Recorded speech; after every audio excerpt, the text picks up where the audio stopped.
सेवा अभिवादन छ।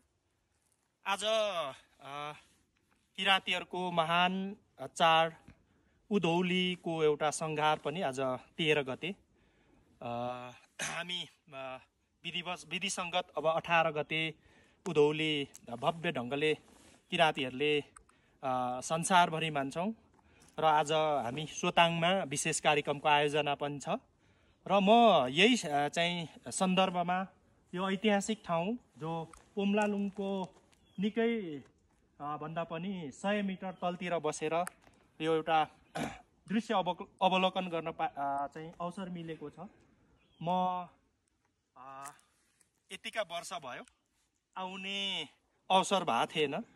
यहाँ थुप्रै ऐतिहासिक महत्त्व छ कि थुप्रै किंवदन्तीका कुराहरू पनि रहेको छ र एउटा अन्तिम सत्य के भने हाम्रो किराँती जातिभित्रको नाछिरिङ हाम्रो पुर्खाहरू खोटाङको राखा उद्गम स्थलबाट साल्पा सिलिचो हुँदै यो ठाउँसम्म आएर बस्नु भएको र आफ्नो दुई दाजुभाइ मध्येमा एक भाइको चाहिँ यी नै अन्त्येष्टि भएको र यही ठाउँमा चाहिँ उहाँले अन्तिममा उहाँको चाहिँ जीवित शरीरलाई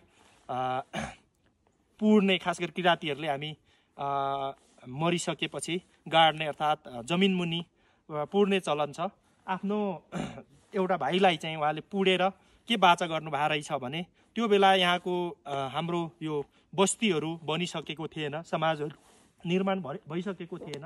उहाँले के बाचा गर्नु भएको रहेछ भने पछि फलाना म पनि अन्तिममा तिमीलाई भेट्न यहीँ आउनेछु भन्ने जो बाचाका साथ चाहिँ केही शताब्दी अगाडिदेखि यो पोम्लालुङ, त्यसपछि थुप्रै यो तलतिर जति पनि महाकुलुङ, सोताङ आसपासमा अब नाछिरिङ कुलुङहरू को घना बस्ती छ, त्यहाँको चाहिँ हाम्रो मृत आत्माहरूलाई यही पोम्लालुङमा लगेर अन्तिममा यहाँ ल्याउने हाम्रो प्रचलन छ। संस्कारत मुद्दुम अनुसार सांस्कृतिक हिसाबले यहाँ ल्याउनु पर्छ भन्ने जो मान्यता स्थापित छ, त्यो ऐतिहासिक धरोहर र त्यो ठाउँमा आएर मैले यहाँबाट भौतिक रूपमै मृत भइसकेपछि त हामी आउने यिनै होला। यद्यपि अहिले म चाहिँ भौतिक रूपमै आएको छु। यसको सम्वर्धन संरक्षणको जरुरी छ। यसलाई चाहिँ धार्मिक रूपमा पर्यटनसँग जोडेर यहाँको चाहिँ आम नागरिकहरूको र यहाँको बस्तीहरूको चाहिँ धार्मिक पर्यटनसँग जोडिसकेपछि आय आर्जन र एउटा टुरिज्मको रूपमा विकास गर्न सकिने सम्भावना प्रचुर छ।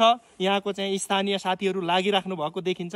यहाँ तलतिर वाल पनि लाउनु भएको रहेछ। सबैलाई यो जानकारी गराउन पाउँदा मलाई अत्यन्तै गर्व लागेको छ र म आशा गर्छु हामीलाई थप शक्ति मिलोस्, हाम्रो पितृहरूको शक्तिले हामीलाई थप सकारात्मक काम गर्ने एउटा प्रेरणा मिलोस्। म यो आशिष माग्न चाहन्छु यही ठाउँबाट भन्दै म बिदा हुन चाहन्छु। नमस्ते।